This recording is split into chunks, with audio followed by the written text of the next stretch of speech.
ver. Hola, hola. Uy, está medio fuerte. ¿Se escucha bien? Súper. Bueno, muchas gracias a todos y a todas por venir, especialmente después de cambio de fecha de jueves a miércoles por partido en River.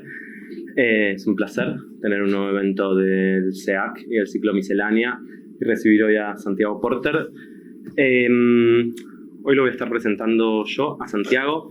Antes, como siempre, quiero hacer algunos anuncios parroquiales. Las actividades del SEAC son públicas y gratuitas con inscripción previa para los que no vinieron, porque me imagino que hoy capaz hay algunas caras nuevas. Este es nuestro calendario para este semestre. Si lo pueden consultar en la página de internet de la escuela o ahí está en versión impresa. La semana que viene vamos a recibir a Michael Meredith del estudio de Nueva York, Moss, que va a estar brindando su conferencia Everything and Nothing. La conferencia va a ser el martes porque miércoles y jueves hay de vuelta actividades en River. Y la semana siguiente vamos a inaugurar una muestra sobre el Fondo Baudisone Díaz Servín Lestar Traine Varas, curada por Martín Podestá, que está aquí con nosotros, Josefina Espósito, profesora de la escuela, que se inaugura el lunes 26, ¿no? 23, creo que está mal acá. No, sí, lunes 23, perfecto. Como siempre en las redes sociales y en la página de la escuela van a tener más información. Bueno, ahora sí, estoy muy contento de que esté acá Santiago Porter. La presentación de Santiago se incluye dentro de un ciclo que denominamos Miscelánea, que lo iniciamos el año pasado. En este ciclo convocamos a distintos actores culturales cuya producción esté relacionada de un modo u otro con el entorno construido. Nos han visitado Luciana Lamote, Mariana Tellería, Jonathan Perel y Gianpaolo Minelli, entre otros. Todas las presentaciones de este ciclo, como las demás, se encuentran en el canal de YouTube. Algunas, ya que semana a semana vamos cambiando, algunas conversaciones se van dando en el tiempo.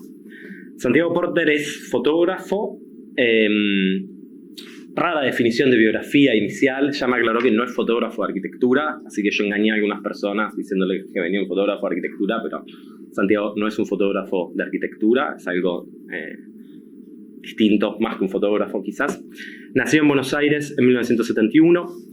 Santiago fue galardonado con la beca Guggenheim en el 2002, con la beca Fundación Antorchas también en el 2002, el primer premio de fotografía de la Sociedad Central de Arquitectos del 2007, premio Petrobras Buenos Aires Foto del 2008, la beca nacional del Fondo de las Artes en el 2010 y el premio Conex a las Artes Visuales en el 2022. Es autor de varios libros: Piezas del 2003, La ausencia del 2007, Bruma del 2017 y Los días nublados de este año, que todavía no salió y se consigue por preventa. Ha realizado numerosas exposiciones individuales y grupales, tanto en el país como en el exterior, y su obra integra colecciones nacionales e internacionales de diversa índole, como la del Malva, donde está la fotografía de Vita. ¿Está en exposición ahora en Verbo América? No está en sala ahora.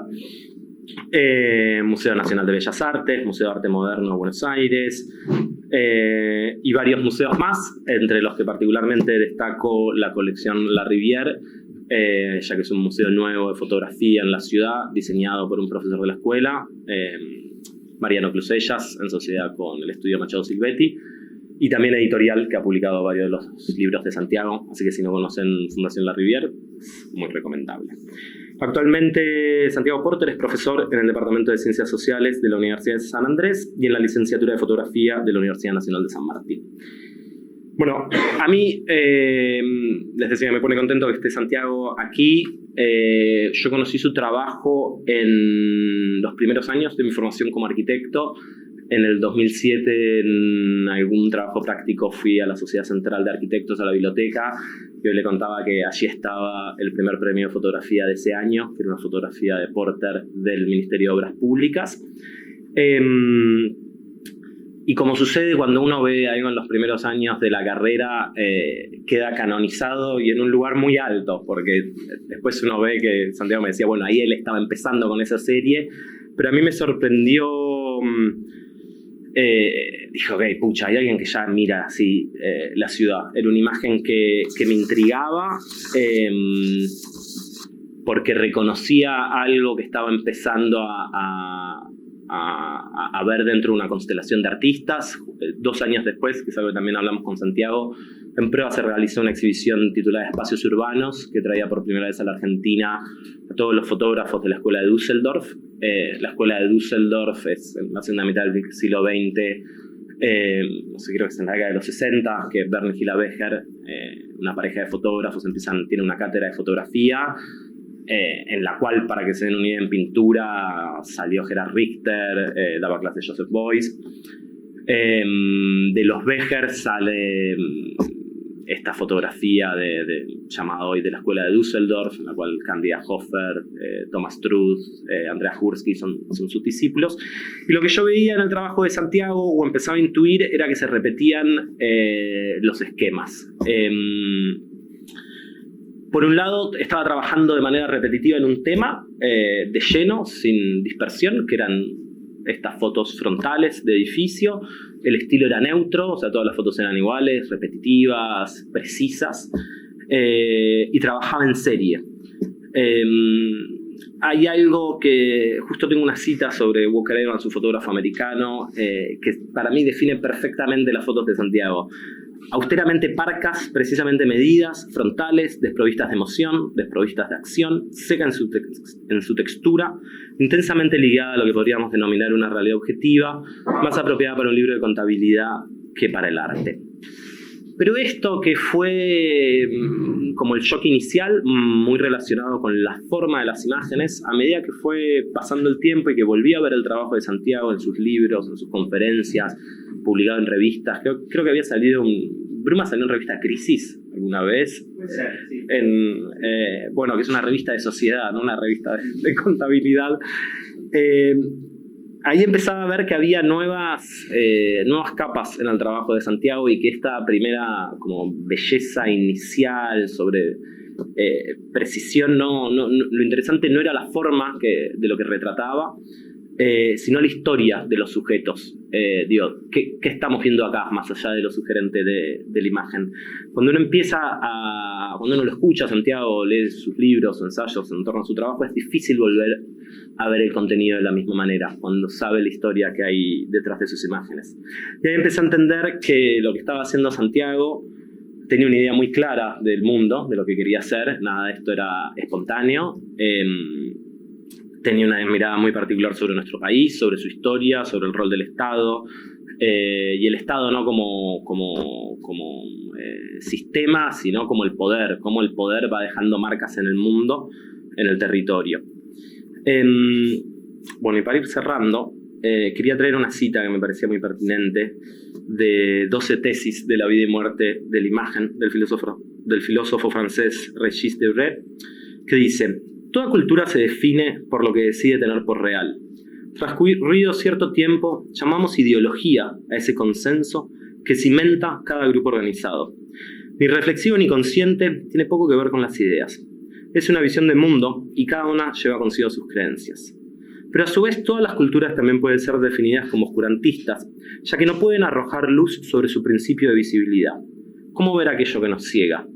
No existe un diccionario de lo visible. El ojo escucha, pero no oye al ojo del otro. Creo que justamente en un mes de elecciones y quilombo, donde alguien habla de qué es el Estado y por qué tiene que existir, creo que es fascinante reencontrarnos con Santiago, reencontrarnos con la mirada que aporta su trabajo, que además ya tiene muchos años, entonces creo que ahí hay un paso del tiempo. Y especialmente en una escuela de arquitectura donde todos estamos obsesionados con el renderizado, con la inteligencia artificial, con esta idea de poner algo que no existe en el mundo, que está en nuestra cabeza y que está en una imagen digital en 2D. Quiero invitarlos a compartir lo que nos devuelve Santiago. Nos devuelve la historia como realidad, el espacio como una insignia, el fotógrafo casi como un arqueólogo, y lo real como algo fascinante. Así que muchas gracias, Santiago, y bienvenido. Presentación, ¿no? Casi que no, sí. Me parece, la verdad que me honra la presentación, y sobre todo la lectura que hace Javi de trabajo. Casi que podríamos redondear con esto, celebrarlo, y nos vamos a tomar un café. Gracias, Javi, por la presentación y sobre todo por la invitación. También les quiero agradecer muy especialmente a todos y a todas por haber venido. Voy a destacar lo que dijo Javi. Yo no soy un fotógrafo de arquitectura. La arquitectura no es necesariamente mi tema. Así que les agradezco especialmente, por supuesto, la invitación y que hayan venido a escucharme en este contexto. Habiendo aclarado entonces que la arquitectura no necesariamente es mi tema, les voy a comentar un poco cuáles sí son mis temas o cuáles son mis motivaciones para aproximarme a las cosas sobre las que trabajo y después sí, compartir algunas imágenes, contarles de qué la van, qué fue lo que me acercó a la idea de producirlas, qué espero que suceda con estas imágenes y cuál es en definitiva mi experiencia en relación al hacer y a las imágenes. Si yo tuviera que definir, después de tantos años, de qué se trata mi fotografía o cuál es mi interés a la hora de producir, casi que yo podría hoy reducirlo a una sola idea y una idea muy básica, que es la relación que yo siento que se puede establecer entre el aspecto de las cosas y lo que a las cosas les ha sucedido. O incluso, más precisamente, cómo estas cosas, una vez fotografiadas, adquieren una capacidad extraordinaria para dar cuenta de lo que les pasó. ¿Sí? Esta es una idea que entiendo yo de alguna manera está alojada en cada uno de los laburos que yo he producido desde que he empezado a fotografiar. El trabajo al que Javi hacía referencia y el que de alguna manera vamos a compartir hoy es uno muy particular, que yo siento es probablemente mi último laburo como fotógrafo y en el que más consciente fui de esta relación y en el que más específicamente trabajé sobre esta idea, ¿sí? Que es de nuevo esta relación tan específica y cómo la fotografía de alguna manera deviene en el lenguaje adecuado para dar cuenta de esta relación.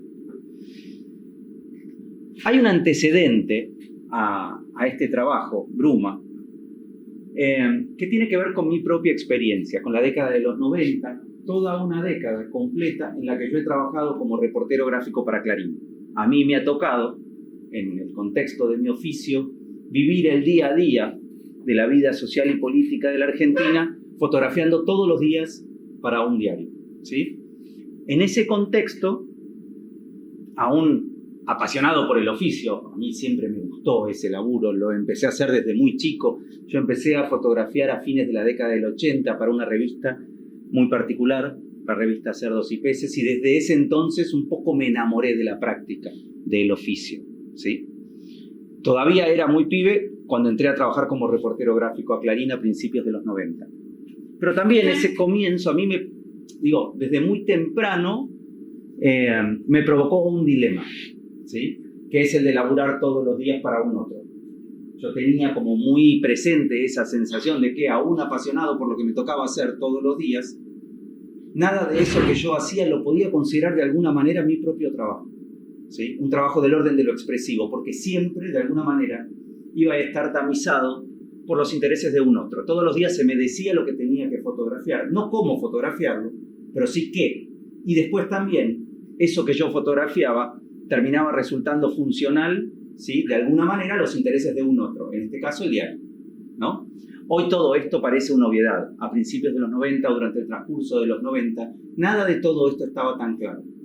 Pero a mí sí me generaba como una suerte de ruido cotidiano, si se quiere. Esa necesidad de que mi propia fotografía o mi laburo expresivo necesariamente tenía que ir por otro lado. Eso de alguna manera me provocó como un desdoblamiento y la necesidad de tener una suerte de doble vida en relación a mi práctica como fotógrafo, ¿sí? Estos dilemas tuvieron como un punto de inflexión brutal, si se quiere, hacia fines de la década del 90, sobre todo llegando a los 2000 y como punto de inflexión la crisis del 2001. A mí me tocó, como reportero gráfico trabajando para un diario como Clarín, cubrir absolutamente todo lo que tuvo que ver con la crisis del 2001, ¿sí? sobre todo aquello que sucedió desde el 2 de diciembre, ¿sí? La conferencia en la que Cavallo en el Ministerio de Economía... Podemos ver imágenes, ¿no? Para que sea un poco más ameno. Bien. Desde esa conferencia de prensa, ¿sí? En la que Cavallo en el Ministerio de Economía anuncia las medidas que de alguna manera venían a traer alivio a una crisis económica terminal, ¿sí? Lo que después todos terminamos conociendo como el corralito. Lo que Cavallo anunciaba es que, bueno, se restringía dramáticamente el acceso, ¿sí? Al dinero y se proponía la utilización de medios electrónicos como única manera de hacerse, ¿sí? Del dinero con el que nos íbamos a manejar. Por supuesto, para esa época, más de la mitad de la población directamente no tenía acceso a los medios electrónicos, ¿sí? Esto significó prácticamente dejar afuera del sistema buena parte de la población. La clase media, por supuesto, se ve afectada, ¿sí? En el acceso a su dinero de todos los días y estalla de furia. La clase alta, o buena parte de la clase alta, advertida de lo que se venía, había hecho, ¿sí? A tiempo a retirar, digo, sus depósitos y ponerlos a salvo. Todo lo que vino a partir del de la conferencia de Cavallo fue la hecatombe. Prácticamente un mes de saqueos, cortes, movilizaciones, un paro general. Qué bueno, lo puedo ver ahí. Un paro general convocado por la CGT y el principio del colapso.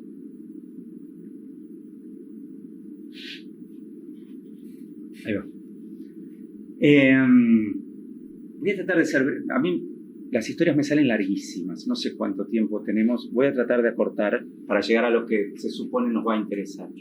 Pero esta parte es interesante, y más ahora que se acaban de cumplir hace no mucho 20 años y puedo pensarlas con cierta perspectiva, ¿no?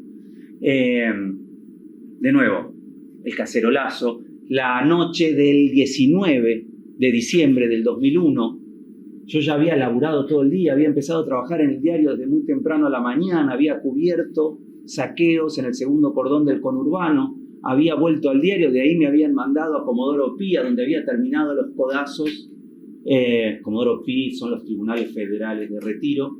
Había terminado los codazos con los camarógrafos de la tele para hacer una foto en el contexto de la declaración del político de turno, y volví al diario a eso de las 6, 7 de la tarde, extenuado.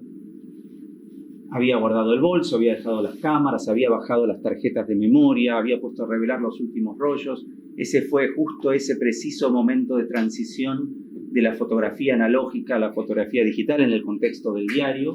Ya usábamos cámaras digitales bastante deficientes, por ende muchos todavía usábamos algunos rollos para algunas determinadas notas. Y estaba listo para irme cuando el editor de turno, mirando la pantallita de la tele que tenía ahí instalada frente a su escritorio, me dice: Che, Porter, mirá, se está juntando gente en la plaza. ¿Por qué no te das una vuelta por ahí antes de irte a casa? Me liquidó. Era como si me hubieran revocado la libertad condicional que recién me habían otorgado. Yo me quería ir sea como fuera. Recontracaliente, volví a armar el bolso, bajé a la calle a esperar el auto que supuestamente me iba a llevar a Plaza de Mayo. Recontrapodrido, dije: ¿sabes qué? Me voy caminando. Y me fui caminando. Y caminé esas cuadras. Clarín está en Constitución. Me acuerdo que salí por Tacuarí, después agarré Piedras y llegué a la plaza entrando por Bolívar. Lo que vi en ese transcurso, en esa caminata, fue algo distinto. Toda la gente bajaba de todos lados y se encolumnaban todos batiendo cacerolas al grito de que se vayan todos, que no quede ni uno solo. Por supuesto, el cacerolazo se inaugura en ese momento y tenía una connotación muy diferente a la que probablemente tenga hoy, ¿sí? La plaza se llenó. Llegué a la plaza y al toque la plaza se había recontratapizado de gente. Desde las vallas que separan... Hola. Desde las vallas que separan la entrada a la Casa de Gobierno, que en aquel entonces estaba a poquitos metros. Hoy hay una valla que está mucho más alejada. Esa valla se construyó justamente después de estos incidentes. Pero en aquel entonces uno podía llegar casi hasta la entrada de la Casa de Gobierno. Y ahí se pusieron los vallados que separaban a la gente de la entrada de la Casa Rosada. Y la gente llegaba hasta el Cabildo. Se había tapizado la plaza. Y lo curioso de la plaza del 19 de diciembre es que no contenía banderas políticas. No era una plaza partidaria. Y esto sí que era novedoso. Yo estuve en cientos de manifestaciones en la Plaza de Mayo durante toda la década del 90. En esta no habían banderas, era gente, familias. Padres, madres, chicos, chicas, abuelos, abuelas. Y realmente había sido una convocatoria espontánea. Llego a la plaza, veo ese escenario y por supuesto ahí lo que aparece de nuevo es esa adrenalina que a mí me agarraba, que de alguna manera me conectaba con el hacer. Ya no pensar, sino resolver, hacer, estar a la altura de lo que la situación me pedía. Llamo al diario y aviso que bueno, que listo, que me quedo. Que de ahí ya no me iba. Sabía que no me iba. Sabía que ahí algo pasaba. Un poco llegando a la nochecita, finalmente de la Rúa, por cadena nacional, habla, y me acuerdo muy bien, decreta, nosotros no lo escuchábamos quienes estábamos en la plaza, por supuesto, ¿no? Esto es muy anterior a los teléfonos inteligentes, a la posibilidad hoy de ver todo el tiempo. Pero de la Rúa le habla a la gente por cadena nacional y lo que comunica de alguna manera es que, bueno, que a los problemas hay que enfrentarlos y que con violencia, una violencia que ya cundía, ¿sí? Que la violencia no se resuelve con más violencia. Y decretó el estado de sitio. Inmediatamente después una lluvia de gases lacrimógenos cayó sobre el corazón de la Plaza de Mayo. Un desastre. Un desastre. Para quienes nunca lo experimentaron, los gases lacrimógenos son letales. O sea, te provocan un sentimiento de asfixia que, si no los ves venir y si no estás preparado para lidiar con ese sentimiento, con esa sensación, crees que te morís. No podés respirar, no podés ver, sentís arcadas. Es algo espantoso. Familias, chicos, madres, niños, inundados por ese gas lacerante que ocupó toda la plaza. Fue espeluznante lo que pasó con esa lluvia de gases lacrimógenos que cayó al corazón de una plaza de la que no se podía salir. A los costados, sobre Irigoyen y sobre Rivadavia, los camiones hidrantes y los carros de asalto funcionaron como un cerrojo que encerraron a la gente adentro de la plaza. Se levantaron las vallas y la Guardia de Infantería desató como una suerte de cacería, ¿sí?, sobre quienes estaban adentro de la plaza. Fue un desastre. Quise fotografiar, pero los gases me pegaron de lleno y tardé en reaccionar. Terminé metiendo la cabeza adentro de una de las fuentes de Plaza de Mayo porque sentía que me moría. Y yo ya sabía lidiar con los gases lacrimógenos. A partir de ahí, bueno, lo que todos ya sabemos. Finalmente la plaza se evacúa, las familias se dispersan, se reemplazan por militantes que ahora sí vinieron a confrontar con la policía y se desató una batalla campal que duró hasta las 8 menos cuarto de la noche del día siguiente. La plaza llena.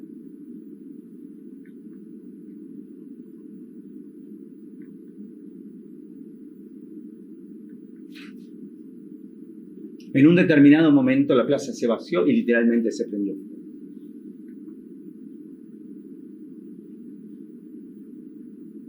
O apreté muchas veces o... Bueno. Capaz un poco lento por el peso. Ok, está bien. Igual, es como esto es como medio ilustrativo, ¿no? Porque al final de cuentas, de nuevo, a mí lo que me tocó fotografiar en esos días fue todo esto, desde la conferencia de Cavallo, las últimas horas de la Rúa como presidente, de la Rúa firmando finalmente su renuncia. No sé dónde apunta, es que tal vez apunto mal, ¿no? ¿Ya? ¿Acá? ¿Allá? Ok.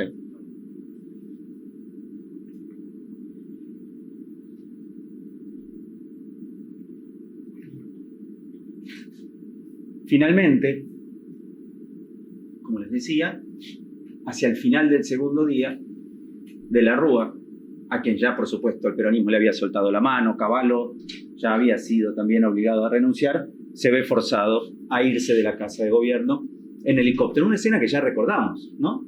Digo, Isabel en el 76 abandonando la Casa de Gobierno en helicóptero.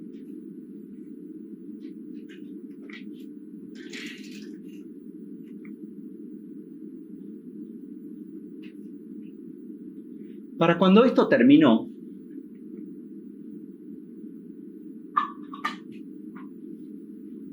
a mí lo que me sobrevino fue como una profunda sensación de vacío, ¿sí? Para mí, algo se había terminado. Ese sentimiento de agotamiento que yo tenía, que yo de alguna manera venía macerando hacía muchísimo tiempo, se materializó con mi sentimiento a propósito de lo que pasó en la crisis de diciembre del 2001, ¿sí? Sobre todo, lo que yo sentí, esto por supuesto es lo que viene inmediatamente después, ¿no? Los gobernadores que se juntan para definir el futuro de nuestro país después de la renuncia de la Rúa, los 5 presidentes que se sucedieron unos a otros.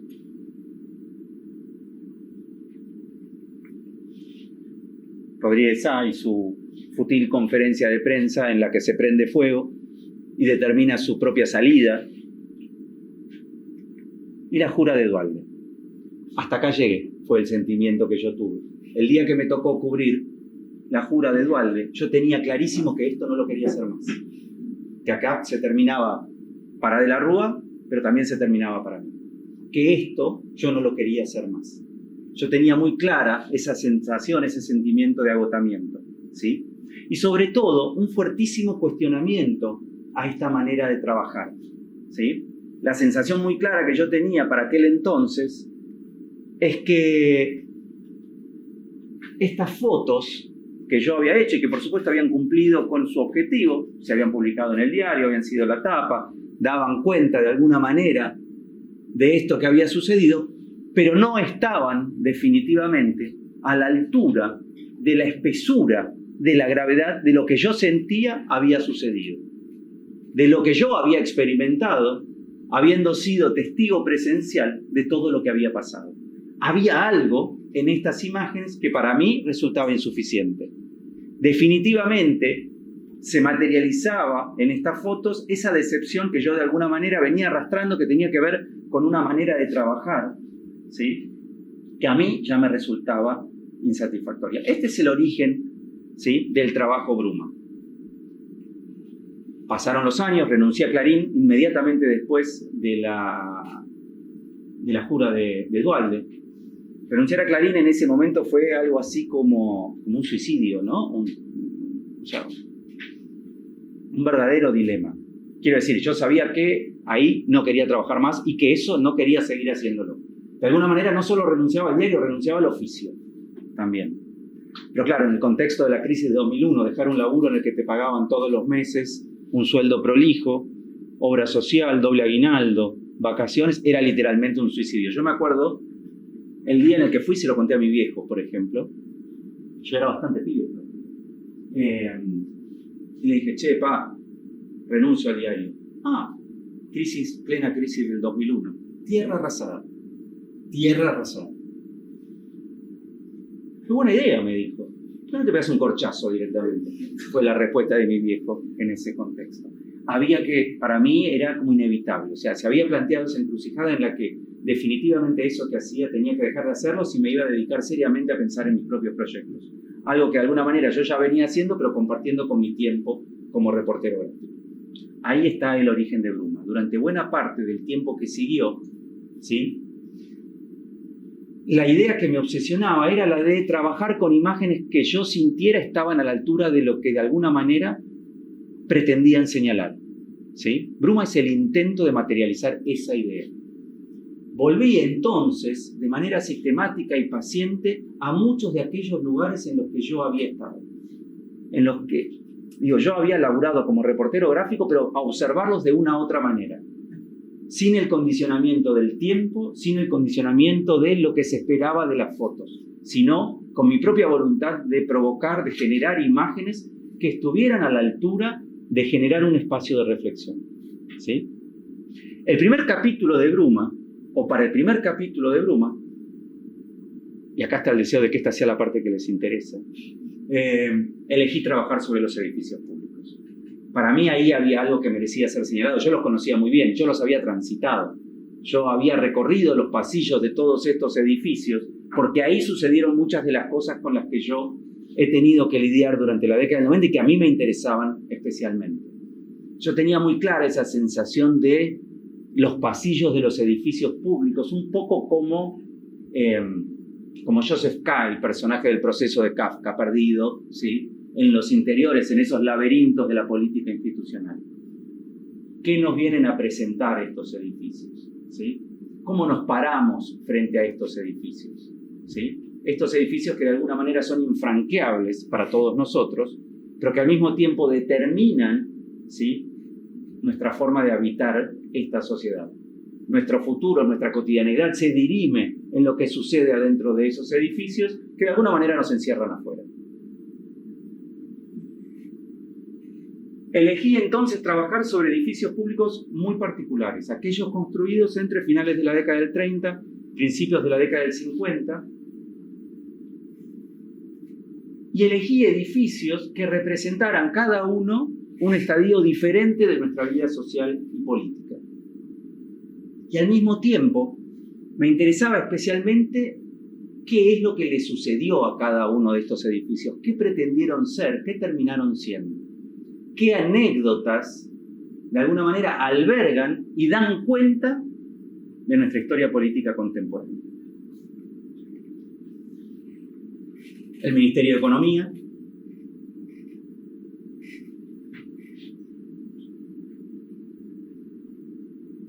los tribunales federales de Retiro,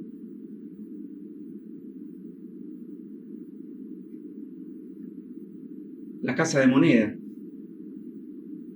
Es notable porque yo muchas veces siento que los trabajos pierden vigencia con el tiempo. Bueno, acá eso es imposible. Hoy pareciera ser más vigente que nunca, ¿no? Las declaraciones de Milei deberían ir acompañadas de la Casa de Moneda y su reservado presidencia. Es espeluznante.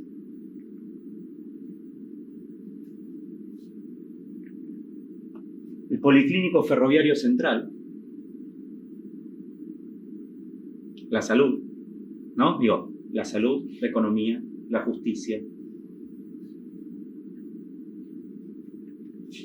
la administración.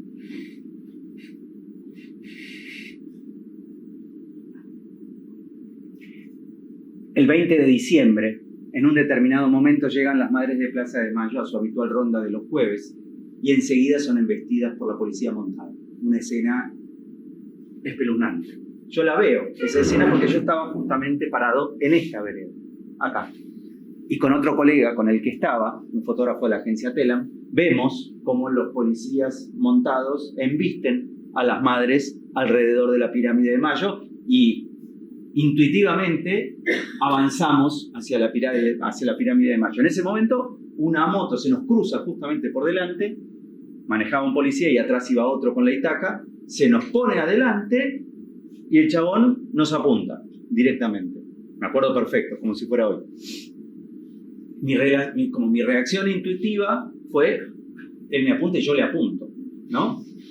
Evidentemente yo no llegué a disparar porque esa foto no la encontré nunca y la busqué en todas las tarjetas de memoria.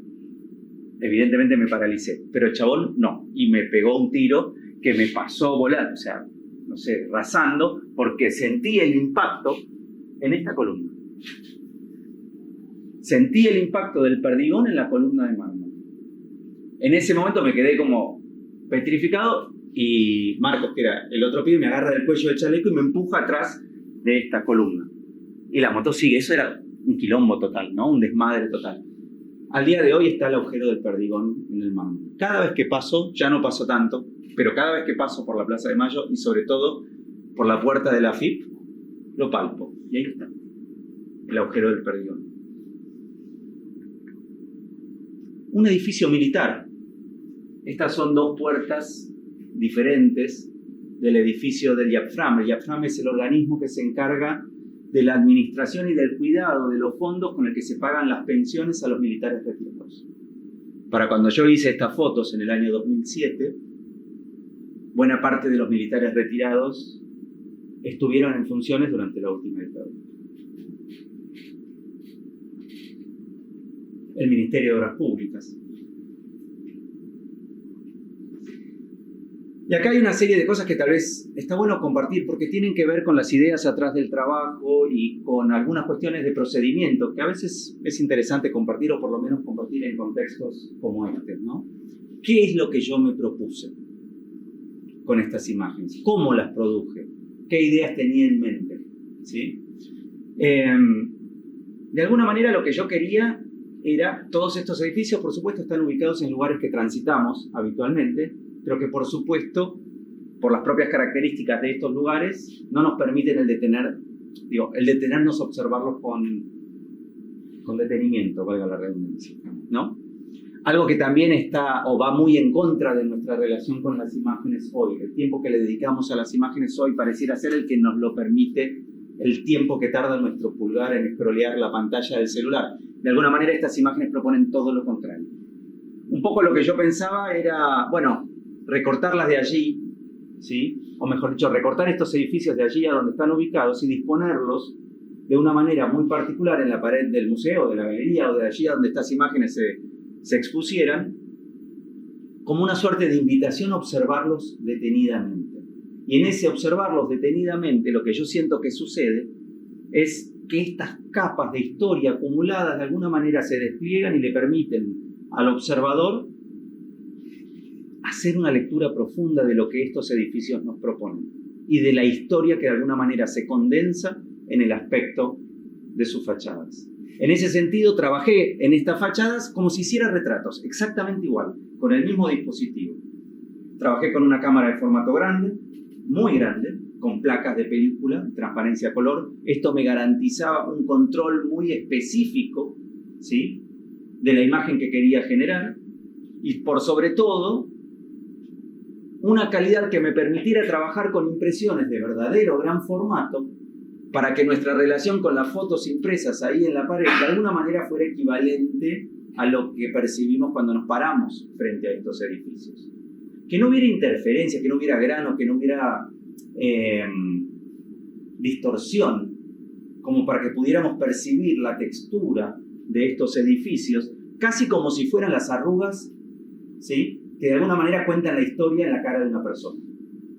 Ese dispositivo, esa equivalencia con el retrato fue lo que siempre tuve en mente. Para esto, lo que necesitaba era fotografiar en determinados momentos, de manera muy específicas, en determinadas condiciones, ¿sí? De alguna manera, el clima, la luz, determina en estas fotografías la paleta como si fuera la elección del pintor a la hora de disponer los óleos, ¿sí?, con los que va a pintar. Días nublados, entre mayo y agosto, muy temprano a la mañana, siempre en días nublados, y sobre todo que fuera domingo o feriado para que no hubiera nadie. Así hice cada una de estas fotos, con un dogma inquebrantable. ¿Por qué? Porque hay algo de lo que sucedió en cada uno de estos edificios que me demandaba que estas fotos se vieran de esta manera tan específica, sin altas y bajas luces, sin contrastes, desiertas, que se expresaran como si los viéramos, como si nos situáramos frente a este edificio, ¿sí?, estando ahí a donde estos edificios están. Perdón.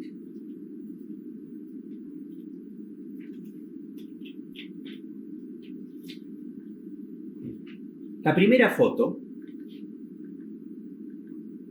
la que para mí sirvió de alguna manera como el testeo y el patrón que después perseguí para hacer el resto de las imágenes, fue la del Policlínico Ferroviario.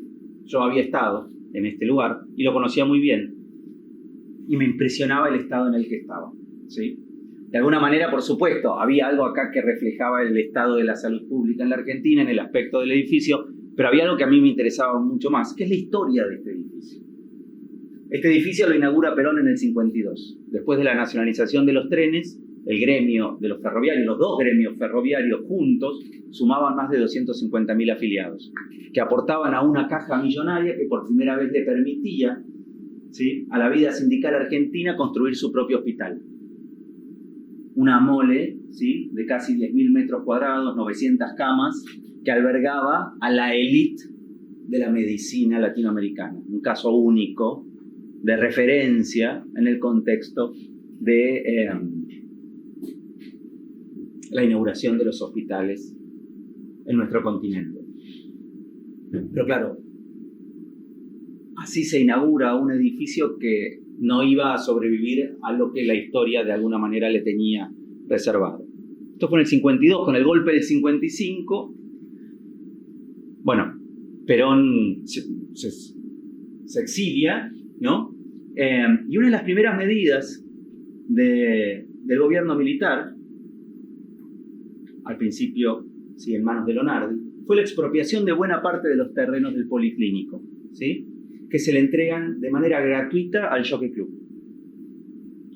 Otra buena parte de los territorios, de los terrenos del Policlínico, se los queda la familia Villada Chaval, que era la familia política de Lonardi.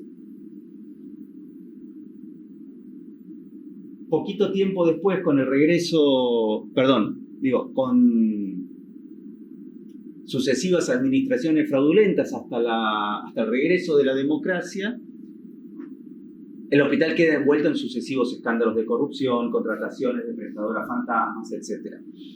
El golpe de gracia se lo da Menem en la década del 90, ¿sí? Cuando privatiza todos los ferrocarriles, y de aquellos 250.000 afiliados, los aportes se reducen, ¿sí? A lo que ingresa por los aportes de menos de 9.500 hacia finales de la década del 90. Por supuesto, el hospital no lo resiste y se cae a pedazos. Hacia fines de la década del 90, el hospital estaba hecho añicos. Buena parte del edificio abandonado, tomado por las palomas, derruido y al borde del colapso. Se decreta el cierre porque ya no podía seguir funcionando. Una familia con una paciente internada en terapia intensiva, Adela Ponce, presenta un recurso de amparo a la justicia en la que pide, ¿sí? Que le exijan a la prestadora, al servicio social de los ferroviarios, que el hospital siga funcionando porque Adela merecía ser atendida en el hospital al que había aportado toda su vida, familia de ferroviarios, su difunto esposo había sido peón del Belgrano, y el juez visita a Adela en el hospital y determina que el hospital siga funcionando y que Adela no fuera trasladada. Durante meses, el hospital sigue funcionando solo para una paciente, Adela, afectada con una infección pulmonar en terapia intensiva, hasta que Adela finalmente se muere y con la muerte de Adela se cierra el hospital. ¿Cuánto de esa historia, de alguna manera, es perceptible en el aspecto de la fachada de este hospital? Es todo lo que a mí me interesaba. Y esa relación, entendía yo, para ese momento, solo podía ser señalada a través de fotos. La fotografía como un lenguaje que pudiera señalar justamente esa relación. Esas capas de historias acumuladas que en tanto se observara detenidamente, se pudieran desplegar y ser perceptibles a los ojos del espectador. Era como mi última gran apuesta a la fotografía, como un lenguaje posible, como un lenguaje pertinente. Cada uno de los edificios, de alguna manera, alberga una historia similar a esta, ¿sí? Ya sea en términos personales, políticos o sociales. ¿Alguna pregunta? ¿Alguna inquietud? Si no está en monólogo.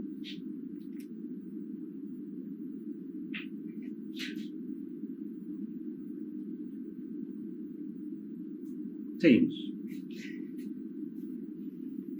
Para cuando había hecho la última foto para este primer capítulo, la de la CGT, un poco la sensación que yo tenía es que lo que yo de alguna manera intentaba plantear, fotografiando los edificios, estaba planteado. Quiero decir, seguir fotografiando edificios públicos no tenía sentido y no iba a ser otra cosa que debilitar la idea que fundamentaba el haber elegido estos edificios. Aunque habían unos cuantos otros edificios posibles para ser fotografiados, para mí había algo que ya estaba dicho. Ahí, pensaba justamente en esto, Javi, cuando vos hablabas de la serialidad. Para mí la serialidad, al final de cuentas, es un recurso. Por supuesto que es una suerte de convención de la fotografía contemporánea, elegir un tema y repetirlo. Y de esa manera, confeccionar una serie de fotos que, nos garantiza exitosamente un trabajo sobre algo. A mí no me funcionaba de esa manera. Para mí cada foto tenía que ser de alguna manera... tenía que justificar su existencia. Y si no, iba en contra de lo que en definitiva, la confección de la serie proponía.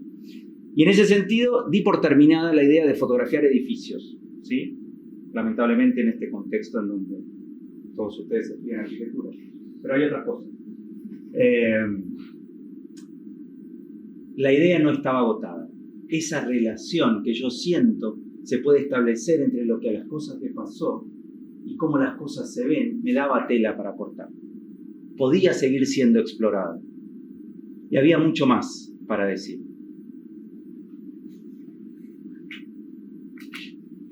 Esta es la primera foto que de alguna manera inaugura el segundo capítulo, ¿sí?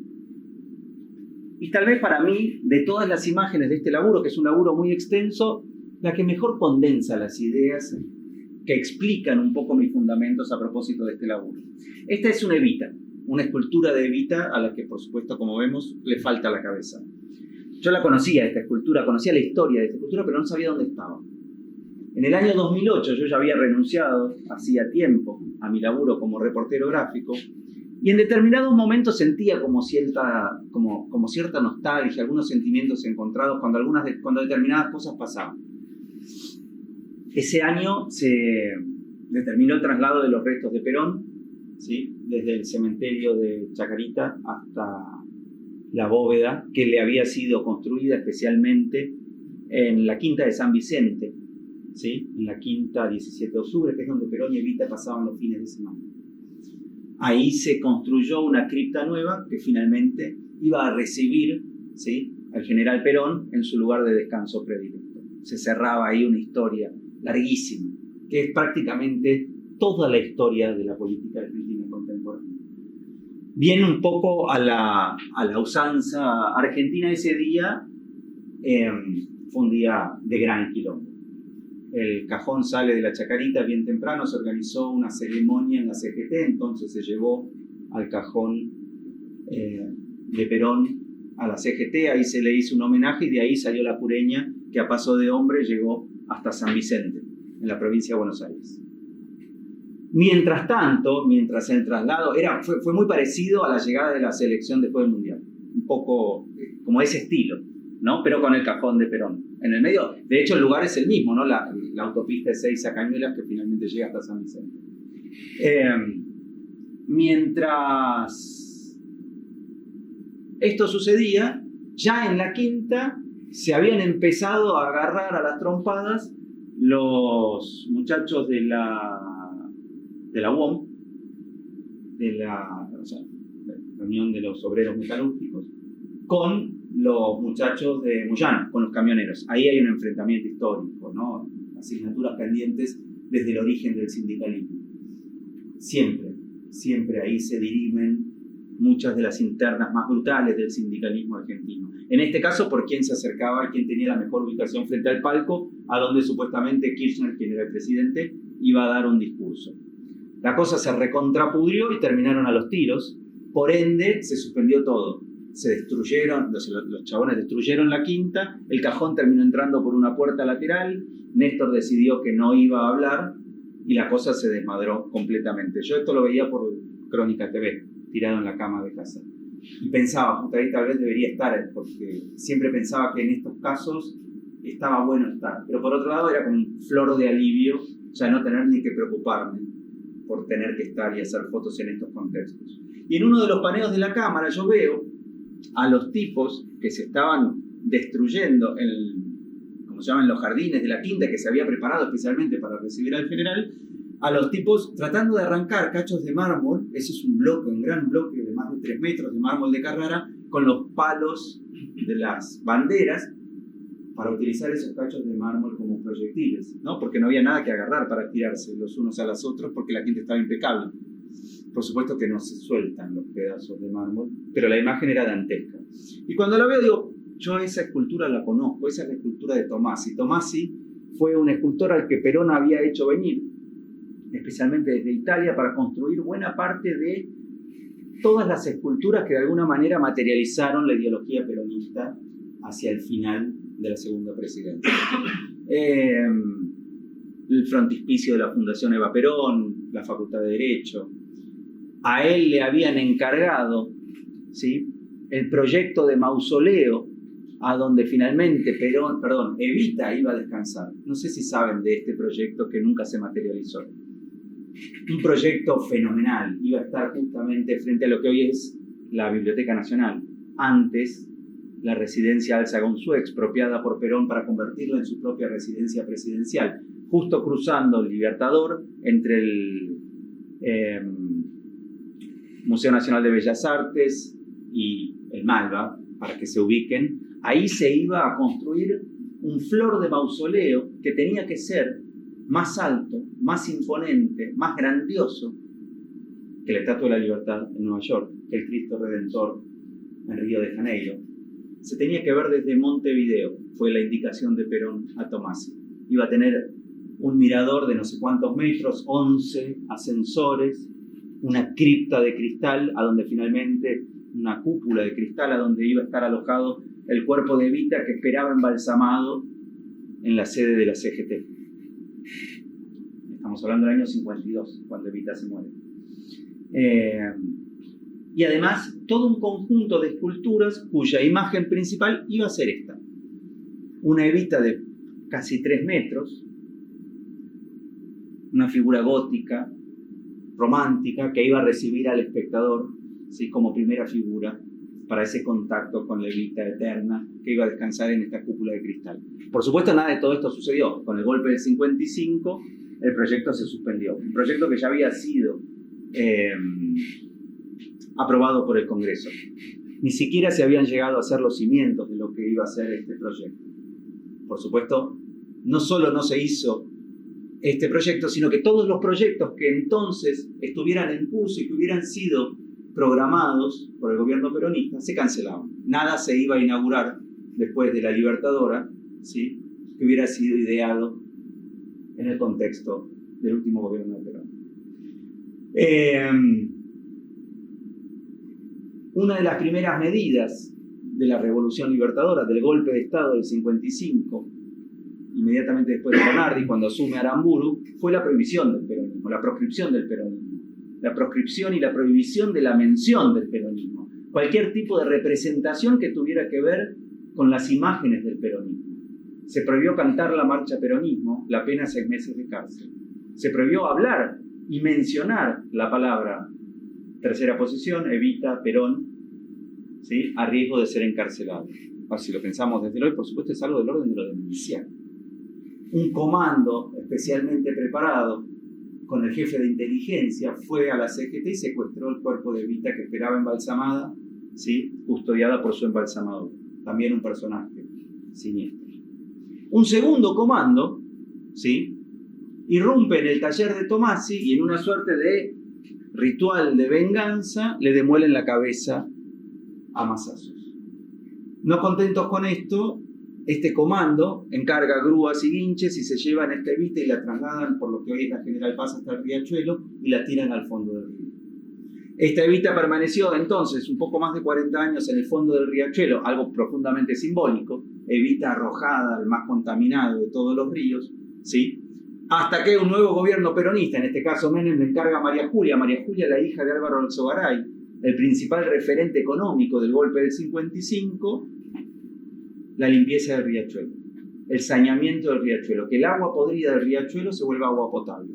Por supuesto, algo que nunca sucedió, y además María Julia terminó procesada y presa por el escándalo de corrupción que vino adosado a este proyecto de limpieza del Riachuelo. En ese contexto se rescató esta Evita, y en aquel entonces Duhalde la reclama para sí, ¿sí?, y la emplaza en la quinta 17 de octubre, que en aquel entonces la tenía como una quinta personal, hasta que Néstor se la expropia y la convierte en el mausoleo para que vuelva a Perón. Esa es la historia de la Argentina, esa historia cíclica de antinomias y violencia, ¿sí?, es una historia que viene sucediendo desde siempre. No son las discusiones hoy entre Massa, Patricia y Milei. Esto siempre sucedió desde la fundación, desde que entendemos a la Argentina como un proyecto de Estado. Indicios de que esto viene sucediendo y ha sucedido siempre están ahí a donde quisiéramos ver. Bruma, de alguna manera, con el tiempo se fue convirtiendo en ese catálogo de indicios que nos señalan esto, ¿sí?, que nos hace vivir como si fuéramos Bill Murray en El Día de la Marmota, tropezando y una y otra vez con la misma piedra, ¿sí? Viviendo una y otra vez la misma historia.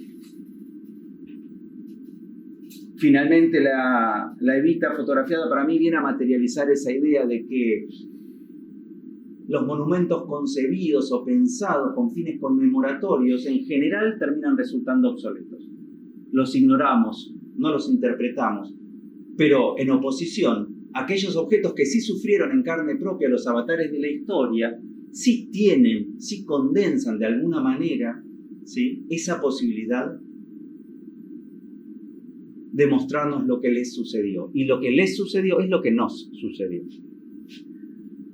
En ese plan es que seguí trabajando con objetos, esta se ve medio rara, pero bueno, que de alguna manera materializaran esta idea.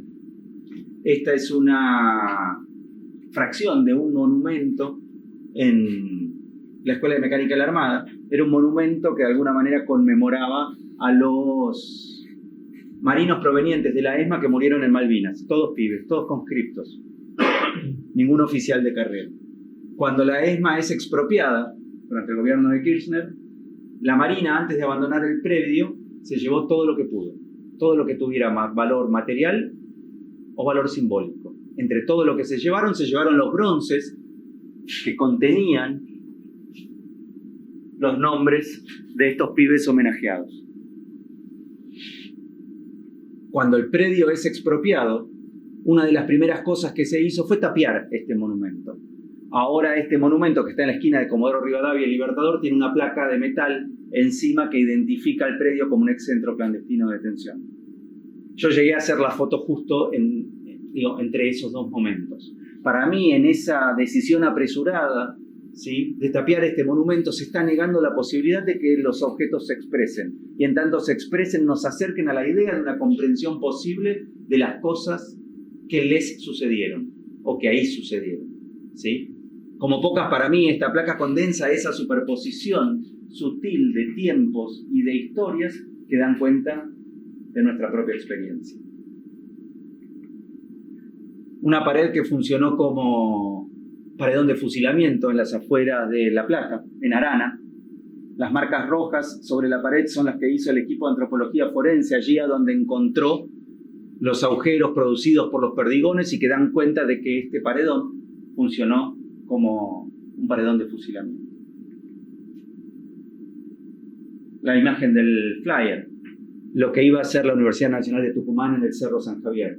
Uno de los tantos proyectos, como el albergue Warnes, que era muy similar, que se cancelan con el golpe del 55, ¿sí? Nada que hubiera sido ideado durante el peronismo iba a ser inaugurado por los militares ahora en el poder.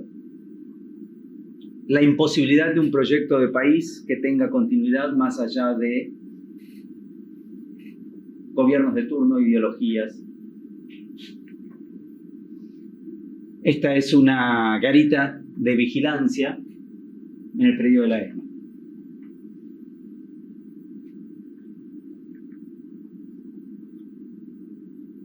Esta es una torre de vigilancia para una cárcel que nunca se construyó. Hay una idea muy específica atrás de esta foto que para mí es central en el contexto del trabajo, que es la idea del obsoleto, ¿no? Yo pensaba para ese entonces, casi pensaba en esta torre como una especie de ready-made, casi como una especie de monumento que conmemora lo fútil, lo que no sirve, lo que no tiene utilidad, el desperdicio, ¿no? Yo pensaba de alguna manera en aquel entonces en la Argentina como en un país que construye sus ruinas. Pero por supuesto no ruinas, digo, que de alguna manera dan cuenta de un pasado glorioso, el Partenón, ¿no?, que de alguna manera nos convoca a pensar, qué sé yo, en los orígenes de la cultura occidental. No. Elementos, objetos, construcciones que fueron ruinas desde que fueron construidas. Nunca sirvieron para nada, solo fueron un derroche, ¿sí? Una torre de vigilancia para una cárcel que nunca se construyó, que nunca se construyó, no tuvo utilidad nunca. Digo, de alguna manera simboliza esa idea de la Argentina como un país que construye ruinas. Ruinas que dan cuenta justamente de una historia fracturada. la historia del padre Angelelli, primer religioso asesinado por la dictadura en La Rioja.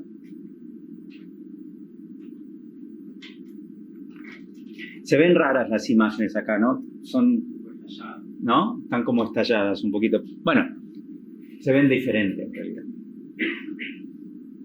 Un monumento, no voy a ser tan específico en el contarles cada historia porque nos quedaríamos hasta pasado mañana, pero una idea, ¿no? El monumento a la bala. Monumento a la bala, ¿no? El monumento al tanque. De nuevo, cada uno de estos objetos, de estos lugares, de estos elementos, tiene una historia del calibre de la historia que compartimos a propósito del hospital, del policlínico ferroviario. En este caso es el regimiento de tanques de Martelli, desde donde sale la última columna que intenta el último golpe de Estado. Ya, digo, bien entrada en nuestra última democracia. En el centro, no sé si se llega a ver, la Virgen de Luján, y abajo la reproducción de una suerte de escena bélica, ¿no? Que si lo vemos con detenimiento más bien parecen los autitos de Cars. Me acuerdo cuando fui a hacer esta foto, a mí me llevó muchísimo tiempo que me dejaran entrar al regimiento de Martelli porque cada una de estas fotos demandó de mucho esfuerzo de permisos. Bueno, finalmente pude cuando se construyó Tecnópolis y ese predio como que se abrió, se liberó. Y cuando finalmente fui con la cámara de placa y todo el artilugio a hacer esta foto, pensaba y trataba de imaginarme, ¿no? Como al regimiento cuadrado frente al monumento y homenajeando seriamente a este tanque y a esos muñequitos que parecieran estar dirigidos, no sé, a entretener niños, niñas, ¿no? Este es un Mirage que estuvo en funciones durante la Guerra de Malvinas y a su regreso heroico terminó empalado y funcionando como una atracción turística en las afueras de Tandil, a donde está el regimiento, la base aérea desde donde estos aviones salieron y operaron. Río Grande, la historia de Río Grande, la Catedral Metropolitana,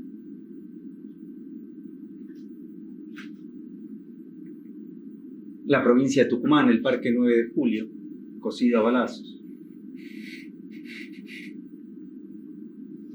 Este es un tríptico de una lectura bastante compleja, voy a tratar de ser muy, muy breve. A la izquierda, el Senado de la Nación, a la derecha la Corte Suprema de Justicia y en el medio el Policlínico Bancario. El Policlínico Bancario se vio envuelto en un escándalo de corrupción fenomenal, Ollarvide, la adulteración de medicación oncológica con la que se financió buena parte de la primera campaña que lleva a Cristina al poder. Un escándalo brutal, adulteración de medicación oncológica. Digo, no se me ocurre algo más perverso que adulterar medicación que eventualmente le puede brindar una suerte de esperanza de vida a un paciente terminal. Cuando Ollarvide decide allanar el policlínico, Zanola, que era quien dirigía las operaciones del sindicalismo bancario, trata de negociar con Ollarvide para que le dé tiempo para despejar las evidencias, los troqueles que se albergaban en esa habitación, y como no terminan de llegar a un acuerdo, finalmente lo hacen volar por el aire. Explotan 2 tubos de oxígeno que se llevaron puesto buena parte del segundo piso del policlínico bancario, incluyendo 2 pacientes de habitaciones contiguas. Y con eso se destruyó supuestamente toda esta evidencia. Después estuvo cerrado muchísimo tiempo hasta que conseguí el permiso de entrar por primera vez, después de que esa habitación estuvo cerrada durante muchísimo tiempo. Hay algo del infierno de Dante en esa habitación, hay algo de la maldad condensada en el aspecto de esa pared descascarada que de nuevo acumula historia sobre historia. Malvinas, San Martín, un San Martín triste, ¿no? Un San Martín como agobiado, un San Martín clase B. Y la última imagen del segundo capítulo, que es un puente que está en el kilómetro 192 de la Ruta 9. un puente al que no se puede subir y del que no se puede bajar. Para mí era la metáfora perfecta de todo esto que de alguna manera se condensa en el trabajo, ¿no? Yo pasaba siempre con el auto yendo a Rosario por la Ruta 9 y pensaba, qué buena imagen la del puente, qué buena metáfora, ¿sí? De esto que de alguna manera yo venía señalando en el laburo, el monumento al obsoleto, ¿no? Algo que, por no haber sido finalizado, deviene en una demostración del derroche. Lo que me preguntaba era si la historia del puente de alguna manera iba a estar a la altura de lo que la imagen me podía proporcionar, porque eso me pasó siempre. De repente veía una imagen que me parecía buenísima, pero si la historia detrás de esta imagen posible no tenía el calibre suficiente, ¿sí?, como para que la imagen se justificara, no me quedaba otra que desecharla. Y a veces me pasaba al revés. Encontraba historias que me parecían absolutamente pertinentes al laburo, pero no sentía que había una imagen a la altura de esa historia. Y me tocaba también eventualmente desechar. Bueno, acá finalmente me tomé el laburo de tratar de entender qué fue lo que pasó con ese puente, porque lo que yo veía era que no conectaba nada. De un lado había campos y del otro también. Aún si se hubiera construido, no había nada ahí que mereciera ser conectado. Digo, no tenía, como si no tuviera razón de ser. Tampoco es que era un retorno, o sea, no le encontraba sentido a la existencia de ese puente si ese puente se hubiera construido. Lo que terminé de entender después, que nunca fue explicado, digo, literalmente, es que ese puente, lo que conectaban eran dos campos del intendente, que como no pudo terminar a tiempo la construcción de su propio puente, con haberes del honorario público, finalmente la obra quedó inconclusa porque quien vino después, por supuesto que no se lo terminó. El último capítulo, y con esto nos acercamos, no sé cómo estamos de tiempo, Javi. Y terminamos. El último capítulo tiene que ver con el paisaje. Así como en el primer capítulo de Bruma las imágenes se presentan de manera literal, nosotros vemos perfectamente qué es cada una de las imágenes y se expresa, de hecho, literalmente, el Ministerio de Economía, Policlínico, Poder Judicial de la Nación, etc. En el segundo capítulo hay algo de esa información que sentía yo de alguna manera se empieza como a escatimar. Hay algunas imágenes que no necesariamente sabemos exactamente qué son. La garita, el puente, dónde está, qué representa. Ahí, en definitiva, lo que para mí empezaba a pasar era como cierta, ¿cómo decirlo? Como cierto deseo de que la potencia radicara en las imágenes y no en la información que las imágenes pudieran proporcionar. Había algo de la información que para mí se empezaba a diluir y una suerte de apuesta que las imágenes se la bancaran solas, aún sin que se explicitara qué es cada cosa y estas historias que de alguna manera estamos compartiendo ahora. Si esa información de alguna manera se había empezado como a diluir del primero al segundo capítulo, ¿cómo llegar a un tercero en donde esa información se diluyera del todo? Y ahí pensaba en los paisajes, aquellos que fueron transformados ya sea por decisiones políticas o por el propio peso de la historia. La idea, la pretensión atrás de estos paisajes, de alguna manera, es que algo de esa densidad que planteaban las imágenes en los capítulos anteriores aún se sostuviera en el aspecto que estos paisajes a mí me pudieran proporcionar. Lo voy a pasar medio rapidito, pero bueno, de nuevo, cada una de estas imágenes alberga una historia que entiendo yo, digo, da cuenta de lo que Bruma intenta señalar.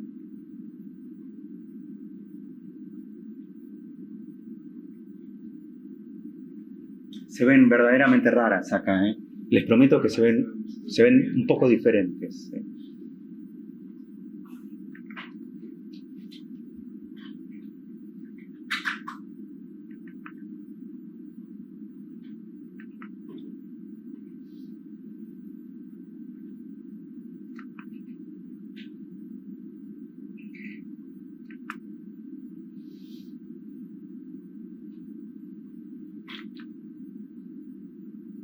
Les cuento una historia, porque siempre está bueno, digo, es como una referencia. Esta para mí es la que a mí más me interesó hacer. No digo que sea la imagen más interesante, es la que a mí más me interesó. Estos son bosques muertos en las afueras de Tolwyn, ¿sí? Entre Río Grande y Ushuaia, en la isla de Tierra del Fuego. Bien tierra adentro. En la década del 50 la Marina administraba la isla de Tierra del Fuego y se imaginó un proyecto comercial que fracasó estrepitosamente. Traer castores para usufructuar la industria peletera. Una misión especial, superentrenada, ultrasecreta de la Marina, viajó a la provincia de Alberta, en Canadá, y se trajo 25 parejas de castores, que fueron liberados en la isla con la idea de que se reprodujeran y después, por supuesto, cazarlos y usufructuar la venta y la comercialización de sus pieles. Por supuesto, nunca se hizo, fracasó estrepitosamente. Pero los castores, sin sus depredadores naturales, los osos, los lobos, en las rocallosas canadienses, acá se adueñaron de la isla. Los castores, un poco para construir sus hábitats naturales, construyen diques y con los diques inundan terrenos. Y se cargaron cientos de miles de hectáreas de bosques nativos que no sobrevivieron a las inundaciones que provocaron los castores. Un desastre ecológico que permanece y que sigue siendo problemático hasta el día de hoy, y que además casi le cuesta a la Argentina un enfrentamiento bélico con Chile, porque los castores, por supuesto, se pasaron del otro lado. Así se ve, poco más de 50 años después, un bosque literalmente muerto, un bosque del que emigraron cientos de especies de aves autóctonas que dejaron de tener allí a donde posarse, y los castores siguen siendo al día de hoy un problema. Se llegaron a convocar chefs cancheros de todo el mundo que vengan a cocinar la carne del castor, parece que tampoco funcionó. Y se idearon y se intentaron muchas otras maneras de controlarlos. Aún hoy sigue siendo un verdadero dilema ecológico, el de los castores en Tierra del Fuego. Las últimas imágenes y las que terminan con todo el proyecto son los campos de Monteros, en la provincia de Tucumán. En estos campos se produjeron los primeros enfrentamientos entre el Ejército Nacional y la guerrilla del ERP. Este es el preciso momento para mí en el que se inaugura la represión. Isabel firma un decreto que habilita al Ejército Nacional a operar en territorio argentino.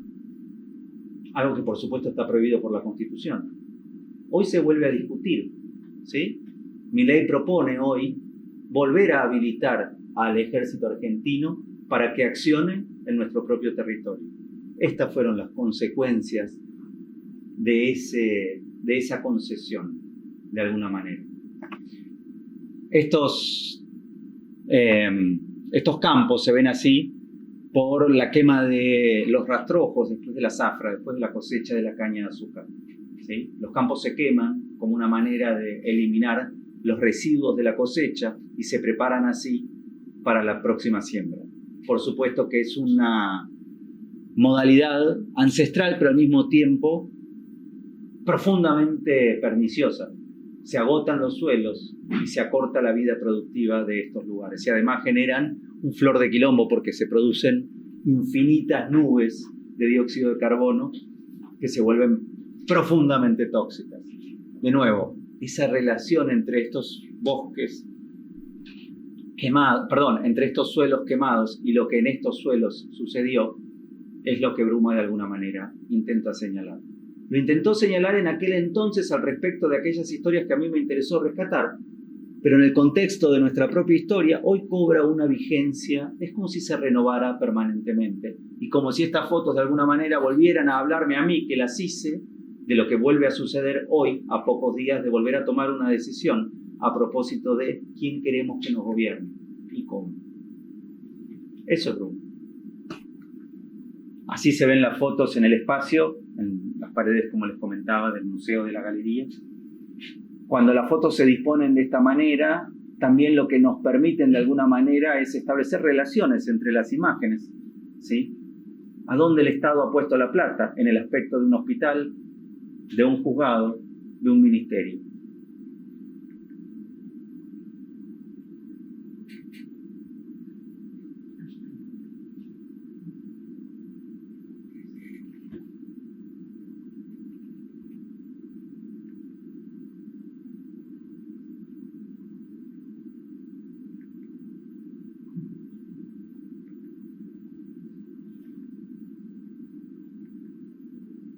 Muchas gracias.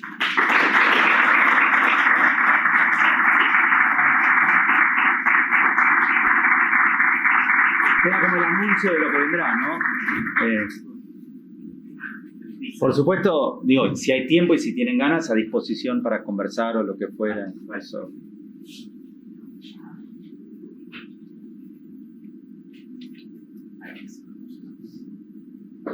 Bueno, gracias, Santiago, por la charla.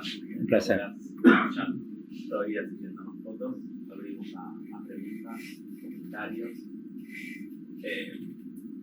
Yo la primera que me hago y te hago es lo que veníamos conversando más temprano, la relación entre la imagen y la historia. A mí lo que me fascina de tu trabajo es, sí, que había una dimensión formal, estética,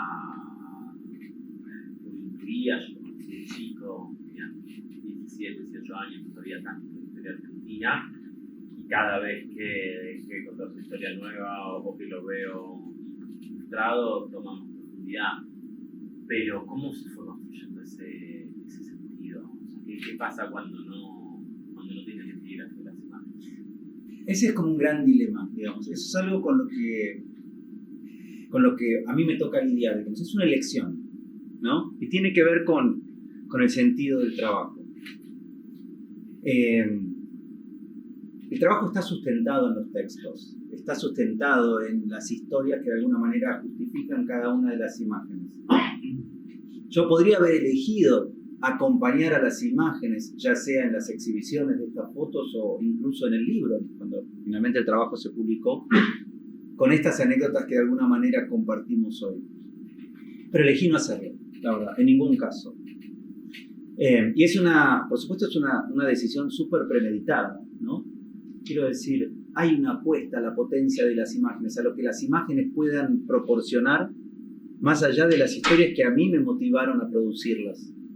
Un poco la sensación que yo tenía y que sigo teniendo es que si yo acompañara de alguna manera a todas estas imágenes con los textos que las justifican, el trabajo devendría en una experiencia casi te diría del orden de lo didáctico, ¿no? O sea, yo veo la imagen, leo la historia, puedo establecer esa relación y no tengo más nada que hacer al respecto. A mí me interesa que en ese sentido las imágenes se valgan por sí solas y que operen sobre la interpretación del espectador como sea que tengan que operar. Que sea el espectador y su propia mochila la que determinen esa relación. Aún sabiendo del riesgo que implica no contar estas historias. Algo que sí había hecho en laburos anteriores, por ejemplo. Pero en mi deseo era poner en juego justamente las posibilidades de la fotografía como lenguaje, tal vez por última vez.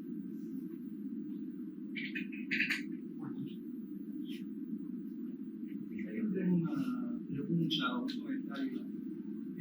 Cuando mostraste las imágenes del hospital, no del hospital, de Zanola que incendió para los remedios adulterados, yo inmediatamente pensé en mi tía que justamente falleció en ese momento por recibir remedios que eran pastillas, ¿no? El agua.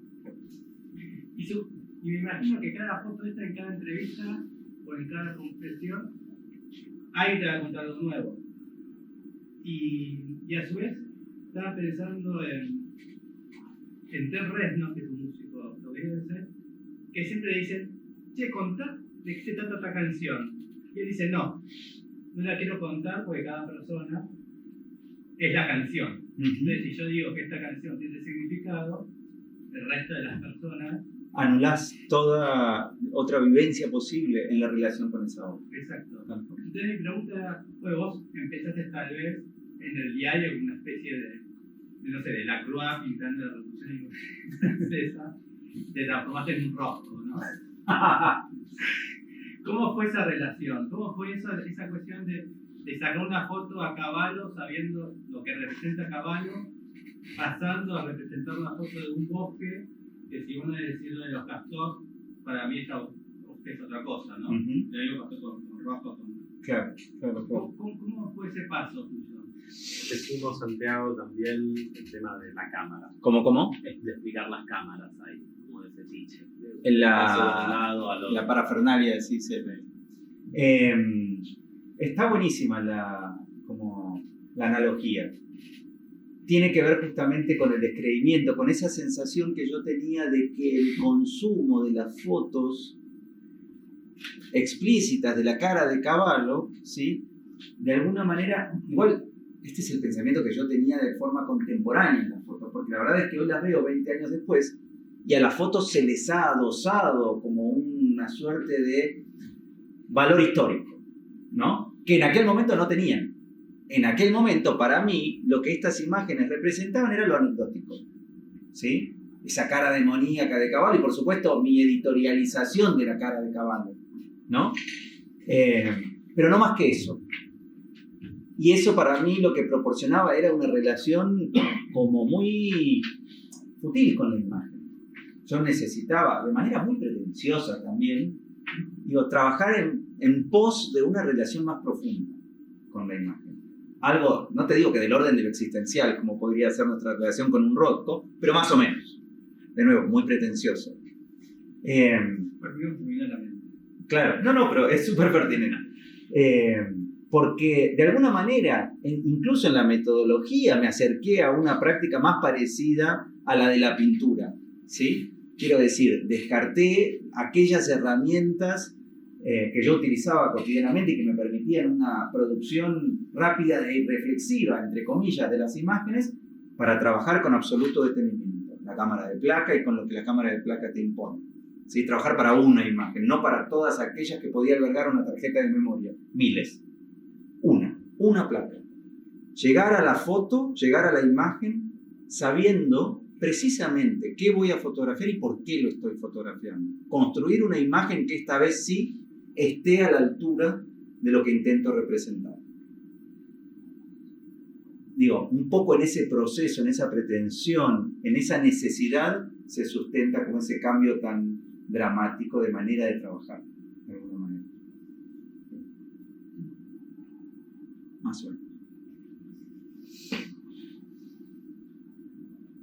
De un proyecto como Bruma, de todas las historias que hay para ser contadas y que capaz a través de todo tu proceso de trabajar en este proyecto, capaz pediste, ¿cómo tomaste la decisión de estas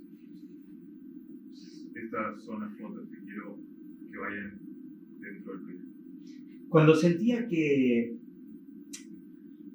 de alguna manera lo que tenía que ser planteado estaba planteado y que estaba planteado de todas las formas posibles y aún existiendo la posibilidad de hacer imágenes nuevas, en realidad lo que iba a hacer era redundar. Por supuesto que nunca hay una certeza absoluta, ¿no? Es como editar un texto, uno lo puede hacer infinidad de veces. Pero ahí lo que a mí me interesó siempre fue el proceso, ¿no? Y los sentimientos y las sensaciones en el contexto del proceso. Me llevó muchísimo tiempo. Y ese tiempo fue un tiempo como de maceración de sentido. Quiero decir, yo iba haciendo cada una de estas imágenes como si agregara una pieza nueva al rompecabezas. ¿Sí? Y las pinchaba en el estudio y todas estas imágenes estaban como cargadas de mucha pretensión, de mucha expectativa y siempre la primera sensación era decepcionante. Y después, bueno, había que dejarlas ahí reposar y vincularse con las otras y darles tiempo. Cuando de alguna manera sentía que el rompecabezas se armaba y la imagen resultante para mí era suficiente, es cuando decía, bueno, hasta acá está bien con esto. Eso sucedió muy claramente con el primer capítulo, no tan claramente con el segundo, pero finalmente más o menos se terminó de armar, y de manera mucho más abierta en el tercero. Cuando finalmente hice las fotos en Tucumán, ahí sentí que había algo que con ese humo, que de alguna manera también hacía referencia a la idea de la bruma, de lo intangible, de lo que de alguna manera nos envuelve, había algo que ya estaba hecho. Y fue también un verdadero alivio, ¿no? Decir, bueno, siempre, durante buena parte de la última parte, realmente me lo quería sacar de encima. Entonces es en tu trabajo pones sobre la mesa mucho la historia, ¿no? Para más que la historia. Pero me llama la atención que en ese periodo para nosotros son dramático el tema de la pérdida de libertad, la cantidad de muertos por el COVID, por no recibir la vacuna, y no hay ninguna, digamos, pudiéndola tener, ¿no? Por un tema de corrupción o de ideología, que no haya ningún retrato de lo que significó tanto dolor para el pueblo argentino, ¿no? ¿El COVID? El COVID y la pérdida de libertad durante tanto tiempo. Pero Bruma es muy anterior al COVID. Ah, no, bueno. Eso es. Este es otro proyecto. Este es otro proyecto. No. Ah, Quedó en el tintero. quedó- Esto es lo que he trabajado a partir del 2020, que no tiene nada que ver con Bruma.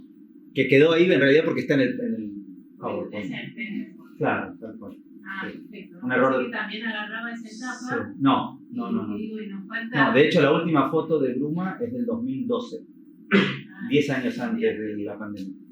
¿Y trabajaste imágenes sobre lo que vivimos en COVID?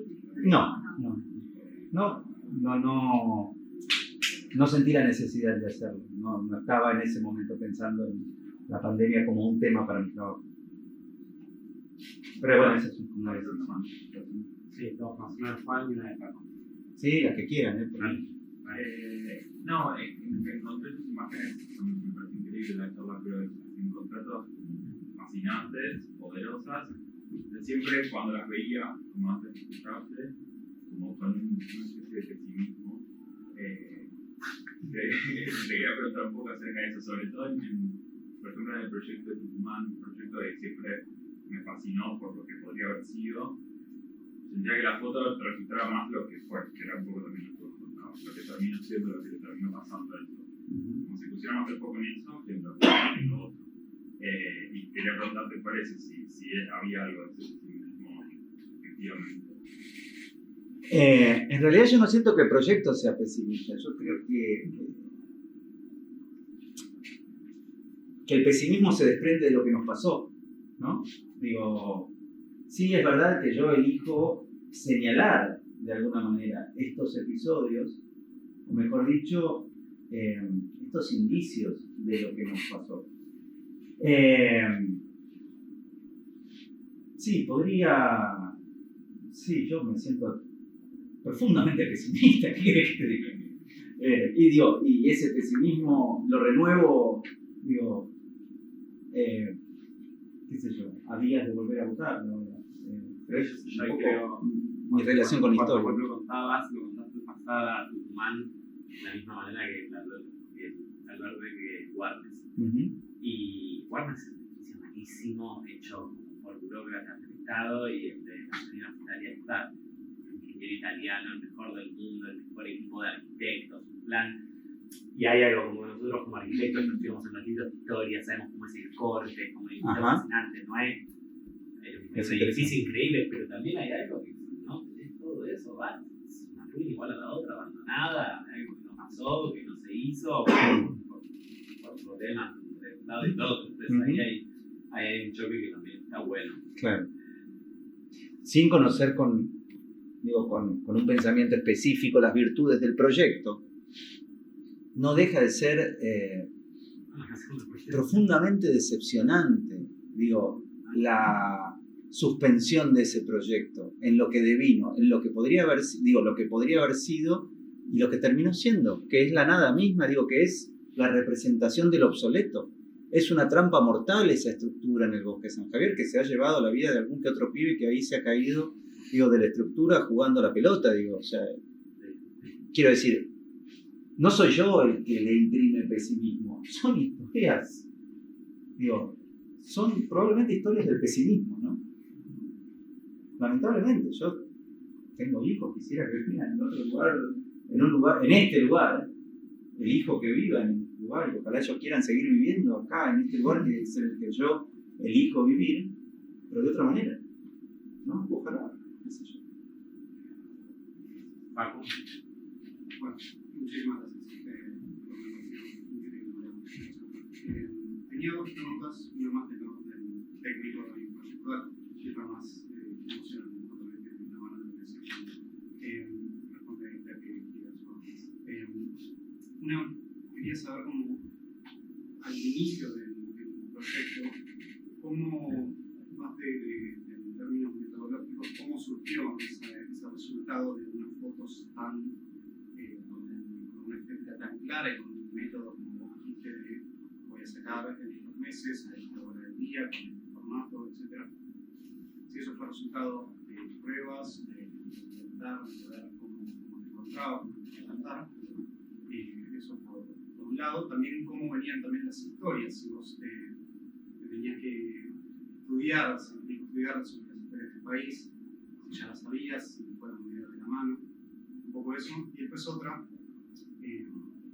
que me pareció profundamente emocional para mí la charla, y entonces no puedo imaginar lo que debe haber sido en la sala, recordaba un poco lo que fue en la sal de la tierra de Salgado, después de sacar las fotos de los refugiados y estudiantes africanos, cómo eso lo impactó emocionalmente tanto que lo llevó a hacer una fotografía completamente distinta. Quería saber un poco, como lo que sepan, de cómo te afectó a vos emocionalmente el realizar este proyecto y sobre todo el haberlo terminado. ¿Tuviste una catarsis? ¿Cómo te sentiste a lo largo del proceso? Voy a empezar por el final, que me parece como interesante para pensarlo, ¿no? ¿Por qué hacerlos? Es una pregunta, ¿no?, que yo me hago permanentemente y que yo comparto con mis alumnos en la universidad todo el tiempo, ¿no? ¿Por qué hacemos lo que hacemos? Sobre todo en la práctica expresiva, ¿no?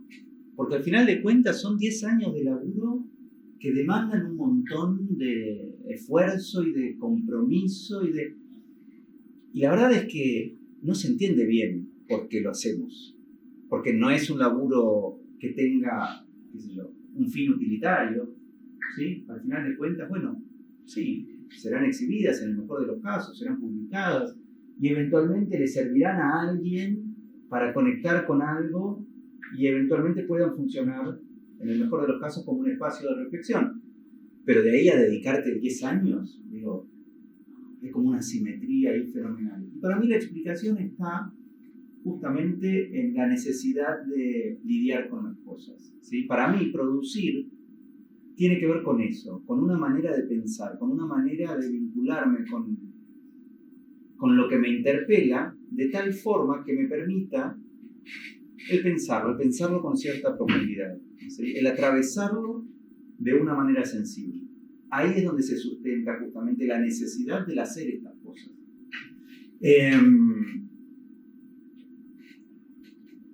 El haber hecho este laburo para mí fue justamente el haberme permitido pensar en estas cosas, ¿sí? Yo venía justamente de la experiencia de la crisis del 2001. De alguna manera, para el comienzo de Bruma se empieza como a plantear la idea de la grieta, que ahora nos suena trillada, pero en aquel entonces era novedosa, ¿sí? Se inaugura de alguna manera aquel pensamiento dual, pero que en realidad estuvo siempre, de unitarios y federales, azules y colorados, qué sé yo. Lo podemos relacionar con cualquier episodio que tenga que ver, ¿sí?, rosas y urquiza, con la historia de nuestro país, de alguna manera. Ahí estaba de alguna manera el germen, o mi necesidad de entender esto de alguna manera más profunda, si se quiere. Diferente a lo que le pasa a Salgado. Eso lo dejamos con puntos suspensivos. Después, si querés, lo retomamos. Lo otro tiene que ver con el oficio, ¿sí? Para mí la fotografía, sobre todo, siempre fue un lenguaje, pero también un oficio. Y para mí el oficio es una caja de herramientas, ¿sí? Es una caja de herramientas a donde metemos mano para eventualmente hacer aquello que tenemos que hacer.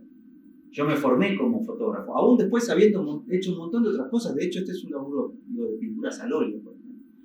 Pero para mí la fotografía es como un lugar de pertenencia. Yo me formé, me crié, me eduqué como fotógrafo, y eso lo que me permitió es trabajar justamente con mucha libertad técnica y conceptual en relación a la fotografía. Las referencias, las cosas que me han interesado, el lenguaje, digamos, de la fotografía en sus diferentes momentos históricos, y moverme con cierta comodidad en ese terreno. Elegir una manera de trabajar en función de lo que quería señalar. Y el proceso un poco tiene que ver con esa relación con la fotografía, de alguna manera.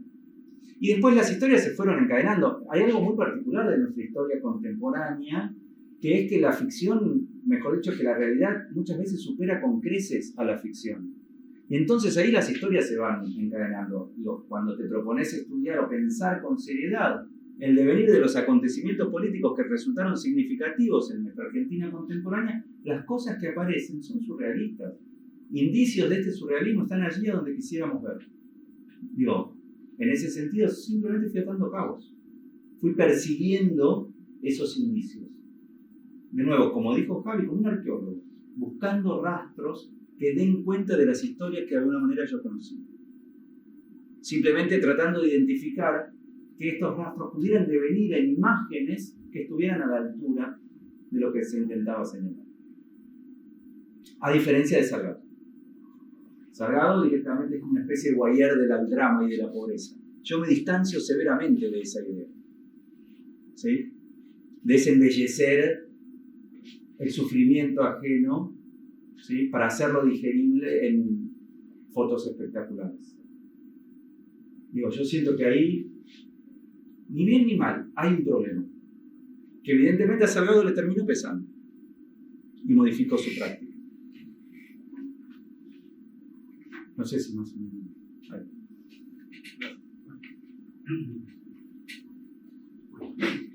¿Alguna otra pregunta? A disposición. Si alguien. Muchas gracias. Ya voy a todo. Gracias por venir.